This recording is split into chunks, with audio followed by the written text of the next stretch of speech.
सोना नहीं खरीदेंगे। চিন্তা নেই, দেশের 80 কোটি মানুষ রেশনের চালে বেঁচে আছে, তো তাদের এতটা টাকাই নেই যে তারা সোনা কিনবে। विदेशों में वैकेशन पर जाने का मिडिल क्लास में कल्चर बढ़ता जा रहा है।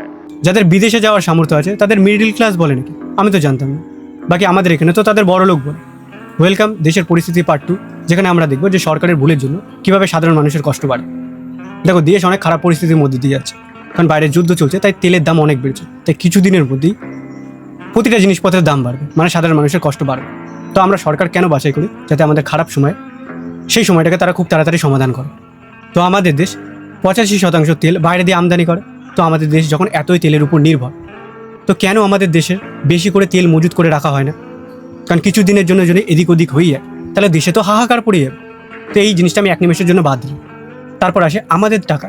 আমরা যদি রাশিয়া দিয়ে কম টাকায় তেল পাই, তো অবশ্যই রাশিয়া দিয়ে নেওয়ার চেষ্টা করবো। কেন আমরা আমেরিকার উপর বেশি নির্ভর হয়ে যাচ্ছি? বেশি দাম দিয়ে যদি তেল নিই, তো জিনিসপত্রের দাম বাড়বে, সেই সাধারণ মানুষের কষ্ট বাড়বে। তো এটা তো বোঝা গেল যে দাম বেশি দেওয়া যাবে না। দেখো, কিছুদিন আগেও $1 = 89 টাকা ছিল। তো তখন আমরা প্রতি বছর 8 থেকে 9 লক্ষ কোটি টাকা দিতাম তেল কেনার জন্য। আর যেহেতু এখন $1 = 95 টাকা হয়েছে, মানে 6 টাকা পড়ে গেছে। তো এখন আমরা 9 লক্ষ কোটি টাকা তো দেবই, উল্টে 80,000 কোটি টাকা এক্সট্রা দিতে হবে, মানে বেশি দিতে হবে। তো এরকম আমরা তেল তো আমদানি করি না, আরও আমরা বাইরে দিয়ে অনেক কিছু আমদানি করি, যেমন ইলেকট্রনিক ডিভাইস, সেখানেও আমাদের এরকম বেশি টাকা যাবে। তো এরকম যদি আমরা বেশি টাকা দিতে থাকি, তাহলে আমাদের দেশের জিনিসপত্রের দাম অস্বাভাবিক আগুন ছোঁয়া হয়ে যাবে। কিন্তু এবার যদি তুমি চাও যে এরকম জিনিসপত্রের দাম অস্বাভাবিক না বাড়ো, ভালো দিন আসো, তাহলে টাকার মান বাড়াতে হবে। কিন্তু 2014 সালে এই সরকার আসার পর দিয়ে টাকার মান শুধু নিচেই পড়েছে। আর এই সত্যিটা দেখিয়ে দিলে কিছু মানুষের ঝাল লেগেছে যে তুই কংগ্রেস অমুক সঙ্গে। আরে কংগ্রেস খারাপ ছিল বলেই তো তাকে সরিয়ে এনাকে আনা হয়েছে ভালো দিনের আশা। কিন্তু কংগ্রেস আমলে যত না টাকার মান পড়েছে, এনার আমলে তার থেকেও 60% বেশি টাকা পড়েছে। এখন এটা নিয়ে যদি কেউ ব্যঙ্গচিত্র করে, কেউ সত্যিটা তুলে ধরে, তো তাকে করতে দাও। তোমার তো অকাত নেই, তো যার অকাত আছে তাকে বলতে দাও।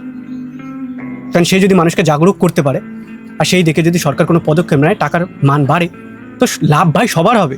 আর কিন্তু যদি টাকার মান এভাবেই নিচে পড়তে থাকে, তো ক্ষতিকার সবার হবে। এইটুকুনি কমন সেন্স নিজের ভিতর রাখো।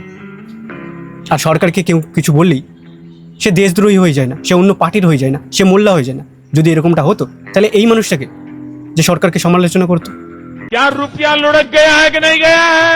इस प्रकार से रुपया इतनी तेजी से गिर नहीं सकता। रुपये की कीमत जिस तेजी से गिर रही है, आपका रुपया तो लुढ़क गया।